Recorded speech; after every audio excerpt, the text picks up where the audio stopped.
Bapakmu, bapakmu, bapakmu terus. Apa? Mamamu, mamamu, mamamu terus. Langsung dia bilang suaminya, sudah Mipalek, terserah kau. Ada begitu di sini? Ada. Beleng-beleng. Apa kamu takut sama istrimu? Nawamu semua dia kau ambil semua. Jangan takut sama istri, Pak. Bapak tidak bakal bahagia dalam hidupmu kalau kau lebih takut sama istrimu untuk membahagiakan orang tuamu. Nah. Makanya hidupmu susah dalam rumah tangga. Kenapa? Istrimu kurang ngajar sama ibumu.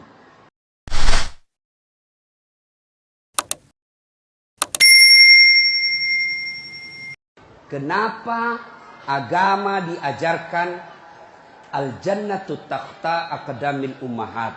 Surga itu berada di bawah telapak kaki ibu. Coba itu contohnya. Digendong bersusah payah, dari tadi itu hadir kepanasan, tidak pulang. Untuk apa?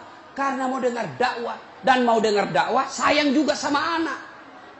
Makanya adik-adik sekalian, ketika Anda durhaka sama ibumu, maka jangankan kau masuk surga, baunya surga diharamkan bagimu.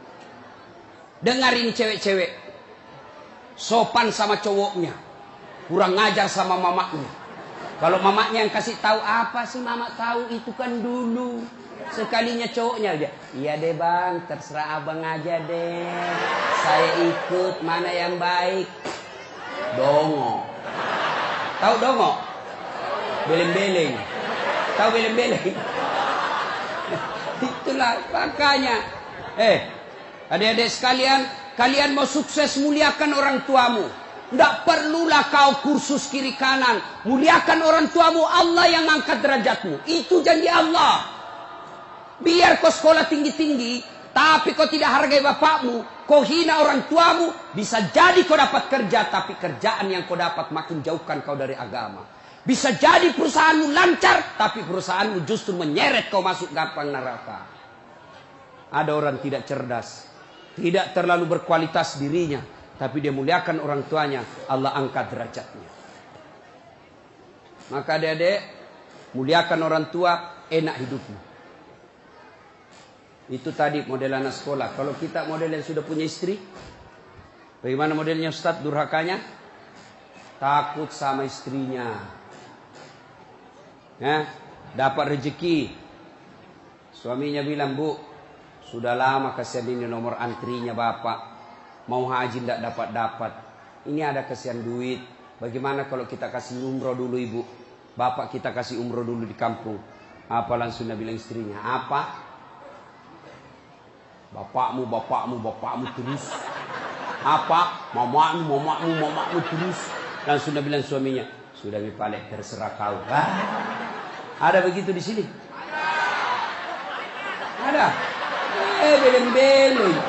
Apa kamu takut sama istrimu? Nawamu semua dia kau ambil semua. Jangan takut sama istri, Pak. Bapak tidak bakal bahagia dalam hidupmu kalau kau lebih takut sama istrimu untuk membahagiakan orang tuamu. Nah.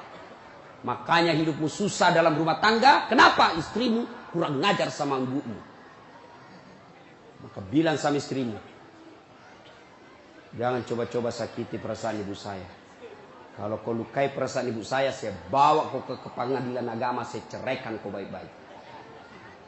Lalu saya bilang sama mamanya, istriku di rumah, boleh kau marah-marah sama saya, boleh kau tutup pintu, yang penting tidak kau kunci.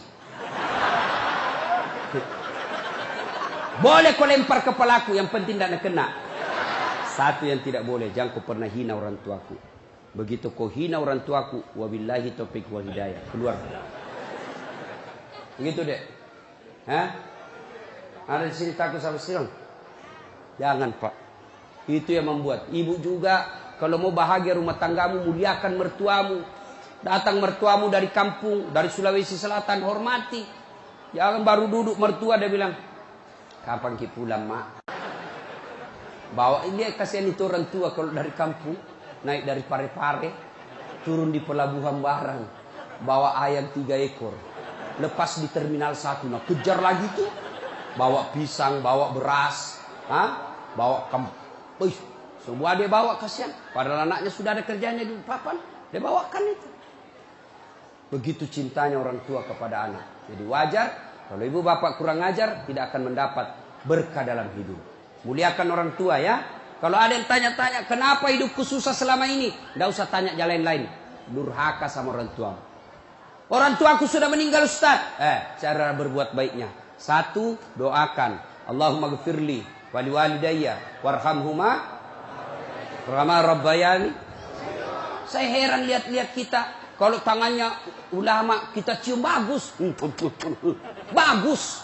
Tapi pernahkah Bapak perlakukan tangannya ibu seperti itu? Pernahkah Bapak perlakukan tangannya orang tua? Saya orang lain. Belum tentu saya doakan Bapak ikhlas. Doakan saya Ustaz. Saya doakan tapi belum tentu saya ikhlas. Kenapa? Saya belum tahu Bapak. Tapi kalau orang tuamu yang doakan kamu pasti ikhlas. Saya tadi ke sini ibu saya telepon. Mak, telo doa mau kak mak? Woi, walio doa aku nak. Saya tidak doakan diriku. Kau selalu kudoakan karena kau selalu jalan. Itu ibu. Kalau suami ibu, jangan sampai ibu juga berdosa kepada orang tua gara-gara suami. Jangan sampai bapak-bapak berdosa hanya karena istri. Jangan sampai kalian yang masih kecil durhaka sama orang tuamu, maka hidupmu bakal susah. Muliakan orang tua. Doakan. Allahumma gfirli wali walidayya warhamhuma kama rabbayani shaghira. Sudah itu doa lagi, ya Allah ampuni dosanya orang tuaku kalau sudah meninggal. Terima amalnya, lipat gandakan kebaikannya, lapangkan alam kuburnya. Sudah itu saja. Ada rezeki, sedekah. Ada rezeki, sedekahkan. Saya mau terang kuburnya orang tuaku. Perbaiki sound sistemnya masjid. Terang itu kuburnya. Saya mau terang kuburnya orang tuaku. Kirim pembeli lampu. Kasih tahu panitia masjid. Mulai bulan depan saya yang bayar itu masjid lampunya. Jangan ambil uang celengan. Terang itu kuburnya orang tua. Dan demi Allah tidak ada orang bangkrut gara-gara rajin sedekah. Ada yang bangkrut gara-gara sedekah? Mana buktinya? Makin sedekah makin kaya. Rahmat Masud. Coba lihat. Orang datang itu, bos, membayar ke bos. Bos, baju sekolah bos. Bos, istriku melahirkan. Bos, terbakar anuku. Bantu. Tapi mana ada yang bangkrut kalau rajin sedekah? Tidak ada Pak. Kenapa Bapak Ibu miskin? Karena selalu minta-minta. Berhenti minta-minta. Allah kasih kau kaya. Sedekah. Saya tidak bisa sedekah dengan duit. Sedekah kau dengan tenagamu. Saya tidak bisa sedekah banyak-banyak. Sedekah dengan apa? Lihat itu masjid. Oh, sudah kotor anunya. Apa namanya itu? Kudunya. Putih bukan, coklat bukan, hitam bukan. Kak diam nih. Sudah, bawa masjid satu kudu. Itu sedekah. Oh, masjid antara masjid dengan toilet jauh. Sedekah dengan sandal swallow. Nah, curi orang. Tidak ada urusan. Itu sedekah. Kita lihat karpet, sudah jelek, sedekah dengan karpet. Insyaallah banyak pahala. Hari Jumat kita kirim air botol gelas ke sana. Air gelas ke sana, orang minum itu sedekah. Saya cuma bisa nasi bungkus 10 saya sumbang hari Jumat, itu sedekah. Allah tidak lihat banyaknya, yang penting ikhlas banyak daripada sedikit tidak ikhlas. Sedekah. Serius. Sudah sedikit tidak ikhlas lagi. Mending banyak ikhlas. Iya toh? Panasnya di. Tidak bisa konsentrasi sejenak. Lewat-lewat ketawa itu kan bos. Nah, ibu bapak. Salah satu sunnah yang dianjurkan Nabi sholat jamaah. Nabi kumpul-kumpul sama sahabat. Ya, tidak apa-apa, tidak apa-apa. Tidak usah kasih, tidak apa-apa Pak. Sedikit lagi, 5 menit lagi. Menunggu orang masjid takwa. Ya, Nabi, saudara-saudara sekalian, kalian yang tetangga dengan masjid wajib datang berjamaah. Bertanya sahabat, mana tetangga masjid ya Rasul? Kanan masjid 40 rumah. Depan masjid 40 rumah. Belakang masjid 40 rumah. Belakang masjid 40 rumah. Itu tetangga masjid. Bubar. Tiba-tiba datang tunanetra. Tahu tunanetra? Tidak melihat. Ya Rasulullah bagaimana saya? Oh kau lain. Karena kau tidak melihat. Pulang ini. Boleh kau sholat di rumahmu karena kau tidak melihat. Pulang. Belum jauh dipanggil kembali Nabi. Ya fulan, tan. Sini kau dulu.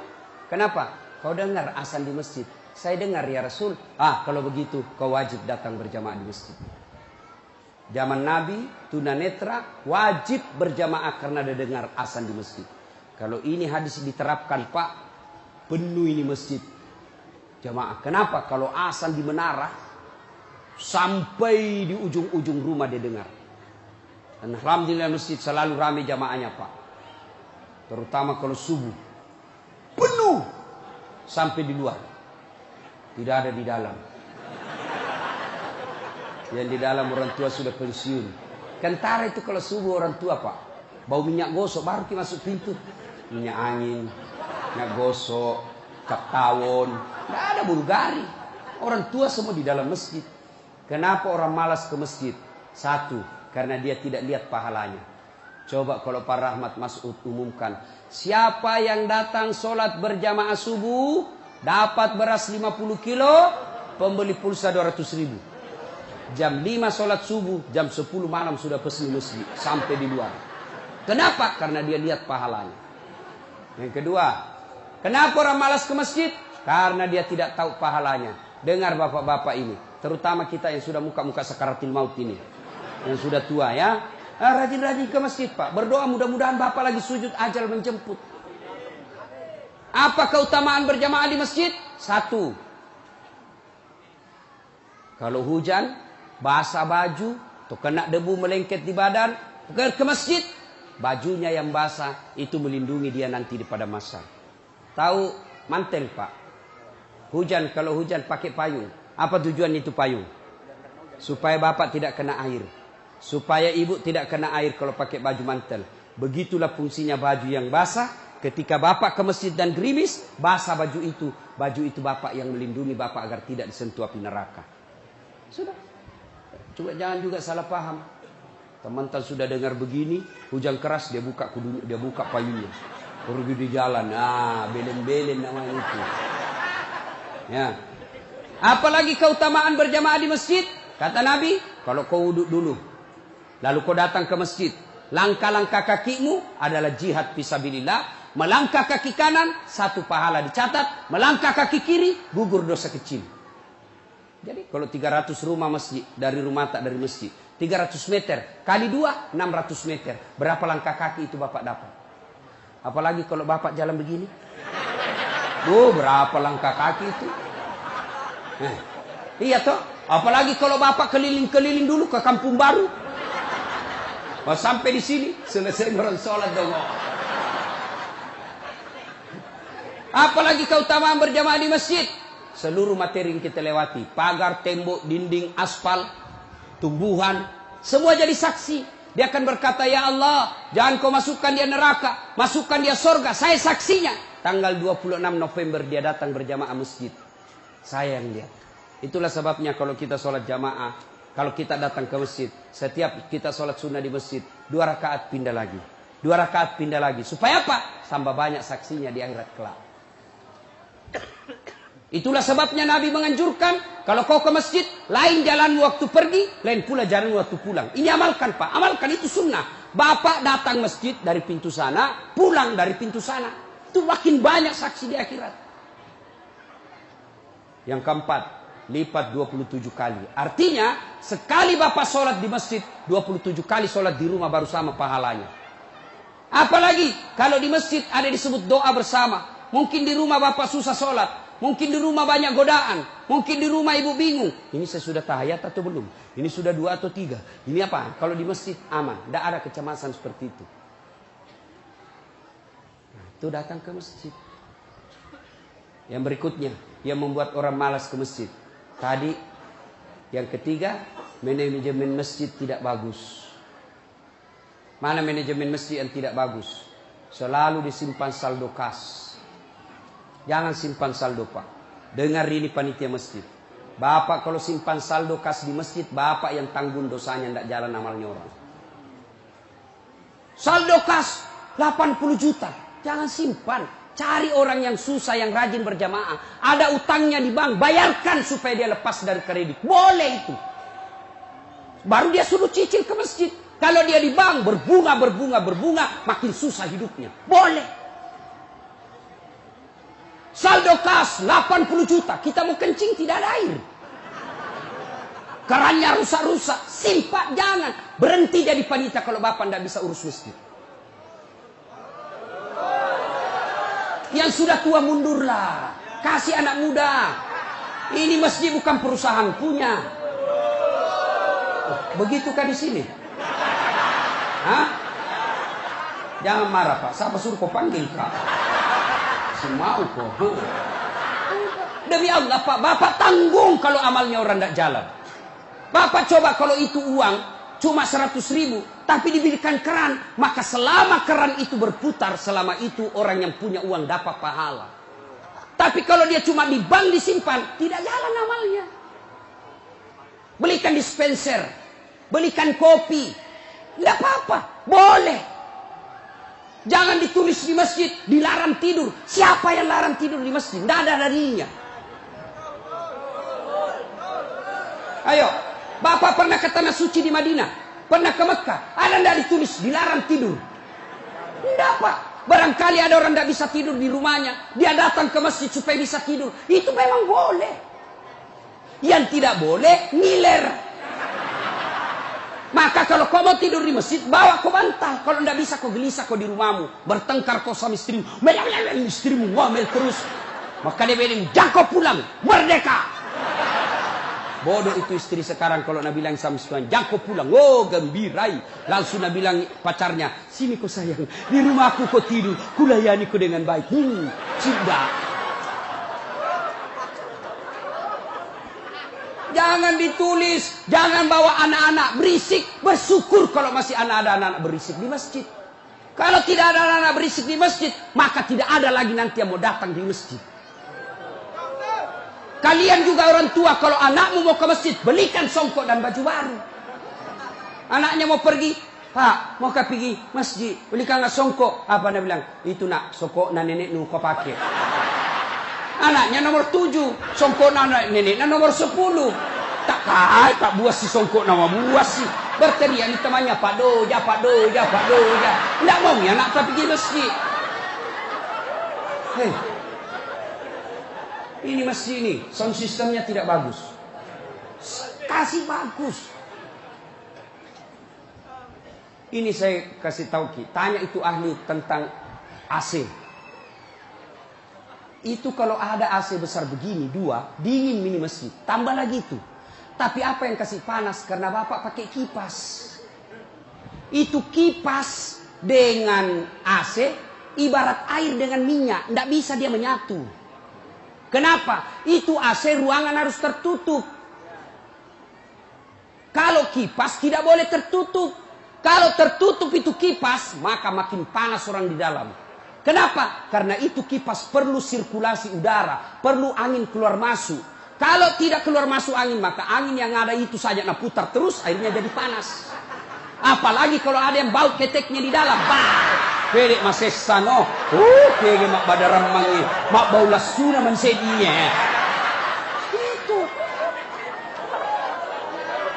Itu nih pentingnya anak muda jadi pengurus masjid. Karena kalian kalau sudah tua tidak ada yang tahu. Kau juga anak muda, muliakan orang tua. Tempatkan di mana itu orang tua, tempatkan sebagai penasehat masjid. Jangan masjid dikira dia punya. Ini lembaga, umat yang punya. Kasih karpet yang bagus. Ada saldo kas, jangan simpan Pak, Bapak berdosa. Tidak jalan amalnya orang. Apalagi membuat orang malas ke masjid. Apa? Kadang-kala apa? Sound sistemnya jelek. Begitu kita takbir, Allahu Akbar, langsung story.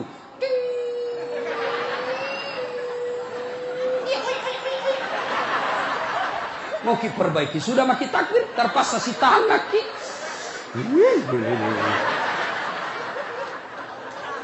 Apalagi membuat orang malas ke masjid. Apa? Kadang-kala muadzin. Jengkel orang dengar muadzin. Orang tua, sudah tua, tidak mau tom mengalah, mundur na wasangiko.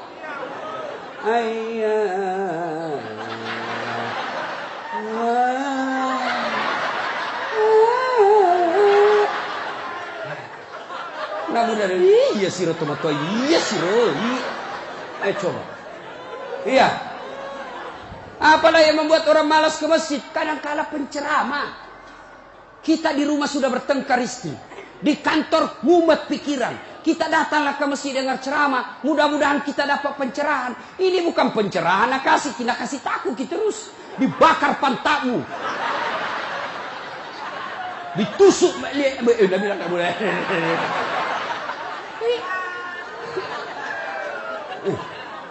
Iya.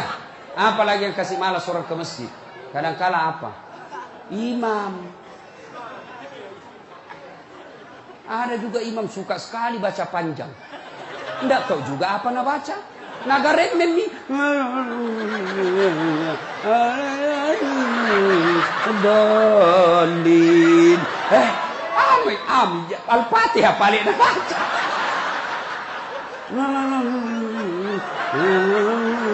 Dolin. Malam petoni. Tidak jelas.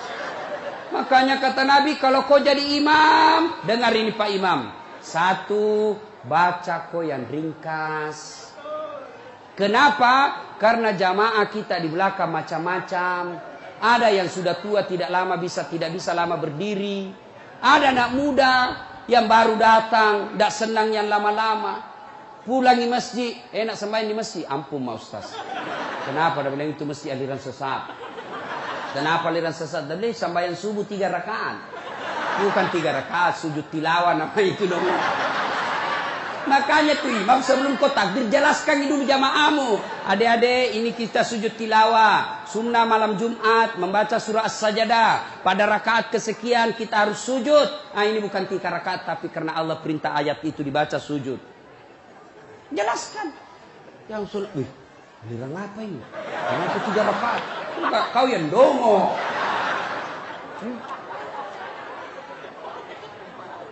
Tidak bisa orang lama-lama di belakang Pak. Mungkin ada orang termati yang ya karena dia tobat usia senja. Tidak bisa lama kasih berdiri. Batela musessa. Naik lagi kepalanya. Belum bisa selesai. Malam jatuh lagi. Naik ulang lagi.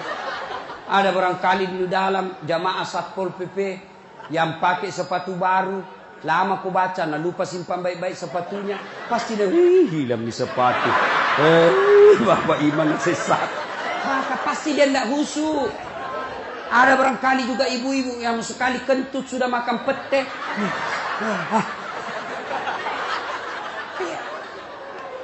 Ya. Yang kedua kata Nabi, kalau kau jadi imam, baca yang umumnya orang hafal. Tujuannya apa Ustaz? 1, supaya jamaah ikut kalau dia hafal. Coba kalau kita imam baca Al-Fatihah, kita ikut juga toh. Kenapa? Karena kita hafal. Tapi coba imam membaca surah Al-Baqarah ayat 10 sampai 120. Imam sibuk dengan bacanya, kita sibuk dengan hayalan tak.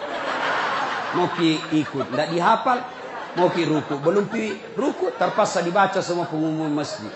Keadaan keuangan masjid, saldo kas pengeluaran, sumbangan dari haji, dibaca semua. Belum selesai ini sudah dibaca satu palampang ini, satu ini dibaca lagi Persatuan Guru Republik Indonesia. Belum selesai imam dibaca lagi bajunya tim sukses, Rahmat Masud, calon wali kota Balikpapan. Semua Pak dibaca. Siapa salah? Imam. Ada ini cerita gini, wallahualam benar atau tidak. Ada penghafal Quran, dites bacaannya. Nah, kau imam, kau mau dengar bacaanmu. Imamlah dia. Dia baca betul yang susah. Hanya dia yang tahu. Tiba-tiba jatuh cicak di kepalanya. Tas hilang itu. Stres. Orang stres hilang bacaannya. Apa sambungannya ini ayat? Mau ruku, tidak tahu. Apa sambungannya? Tidak ada tuh bisa bantu. Terpaksa Nabi bilang imam, tolong bantu di belakang. Nabi bilang di belakang, saya juga tidak tahu. Tiba-tiba berteriak anak muda. Dia bilang, kalau begitu ya sudah, ya Allahu Akbar. Siapa salah? Siapa salah? Siapa salah?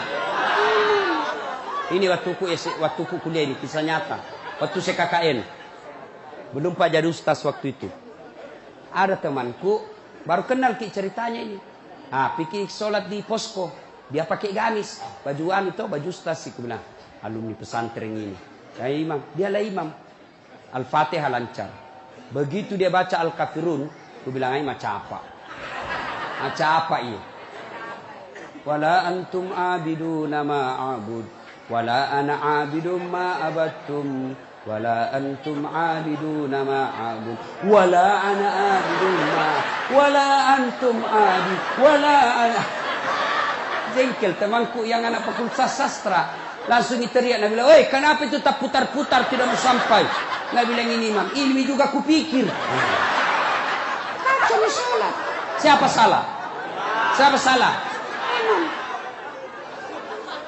Ini waktuku SD di kampung, sembahyang asar. Sujud Pak Imam lama sekali. Apa ini imam lama sekali sujud? Tiba-tiba ada temanku nangkak kepalanya, sembahyang asar tuh. Dan sudah, tidak ada imam. Ternyata imam keluar dari pintu samping. Kacau mi sholat, bubar, tidak ada imam. Selesai sholat ditanya, "Pak Imam, kenapa ku tinggalkan saf?" Nabi bilang, "Kentut kanan." "Pak Imam, lain kali kalau Bapak Imam kentut, kasih bangun ki dulu supaya dilihat kau pergi." Nabi bilang, "Ku sengaja nak, karena malu aku lihat." Kacau sholat. Siapa salah? Siapa salah? Imam. Makanya agama mengajarkan dalam fikih sholat jamaah, hati-hati pilih imam. Makmum siapa saja boleh jadi makmum. Mulai orang gila sampai orang sadar boleh jadi makmum. Mulai orang dewasa sampai belum balik boleh jadi makmum. Mulai orang cerdas sampai orang blow on boleh jadi makmum. Imam tidak boleh. Hati-hati. Kenapa? Salah imam, kacau sapi. Maka hati-hati. Kalau salah imam, bubar jamaahmu. 2020 yang akan datang, Balikpapan akan milih imam. Wali kota. Kalau kau salah milih wali kota, sengsara hidupmu. Mengerti maksudku? Mengerti itu? Siapa yang panggil kak? Hah? Ada juga calon wali kota, datangkan artis. Tahu pernah mamal ustaz. Kalau artis nak datangkan kibu, terancam kibu. Datang itu artis, kelihatan dadanya, kelihatan pahanya. Nah goyang di depannya suami tak. Enggak juga nak kasih lihat kipahanya pak, nak kasih lihat saja. Dia tu nak pakai teni-teni kipak. Enggak nak kasih pegang, dikasih lihat saja. Cancing-cing. Ada itu pak Haji menonton ya. Coba kalau ustaz nih, kita dah tahu ini salat jamaah. Enaknya kalau calon pemimpin kita yang juga calon pemimpin dekat dengan ulama. Jangan pemusuhi ulama. Yang penting jangan jadi manusia jarum apa itu? Jisamsu. Tahu jisamsu? Janji manis nyatanya palsu. Insya Allah para rahmat tidak begitu. Perlu ini perlu. Nah, dia tanya, "Ustaz, bagaimana kalau perempuan? Boleh ibu perempuan ke masjid, tapi tidak dianjurkan. Tapi kalau mau ke masjid, jangan dilarang," kata Nabi. Kenapa perempuan dulu tidak dianjurkan ke masjid? Karena dulu tidak aman. Kalau pergi sendiri diculik dan diperkosa dulu. Sekarang di Manggar aman. Siapa mau culik, apalagi kalau ibu sudah 60 tahun. Siapa mau culik ibu, bikin susah. Ada remaja. Ini ustaz yang ceramah. Tidak pernah saya pondok pak. Tidak pernah saya sekolah pondok. SD sekolah umum, SMP sekolah umum, SMA sekolah umum, sarjana sekolah umum, S2 sekolah umum, S3 sekolah umum. Di mana saya belajar agama? Datang ke masjid. Saya kalau Ramadan dulu zaman SMP dan SMA, saya sudah bermalam di masjid. Waktu itu belum saya tahu apa itu itikaf. Tapi ternyata itulah itikaf, tinggal di masjid. Apa kerjaku? Kalau sudah jam 2 teriaklah saya di masjid. Sahur, sahur, sahur. Kalau ada lebih kue bawa sedikit ke masjid. Kita mau juga buka puasa, mau makan sahur di sini. Cuma ada dulu imam di kampungku aneh-aneh pak. Berteriak ini bilang, "Jangan pak, jangan pak." Orang kaget semua. Siapa yang pukul Pak Doja? Oh, lari semua orang ke masjid. "Jangan pak." Ternyata jam 4. Kacau orang. Sudah itu ditegur, jangan bilang jangan pak. Karena Pak Doja tidak tahu. Nah bilang lagi, "Sahur, sahur." Sudah jam 3 lewat 60 menit. Ini cocok tahu aja gampang. Ayo, ibu bapak, saudara-saudara sekalian. Kita juga jamaah, ada aturannya. Sudah ya? Nah, karena sudah waktu dari tadi saya tunggu, alhamdulillah. Kalau masih mau dengar ceramah, kita pergi rame-rame ke Masjid Taqwa. Kan tidak dibayar gitu. Nah, kita sama-sama lah ke sana. Ini saja tausiah kita, mudah-mudahan ada manfaat.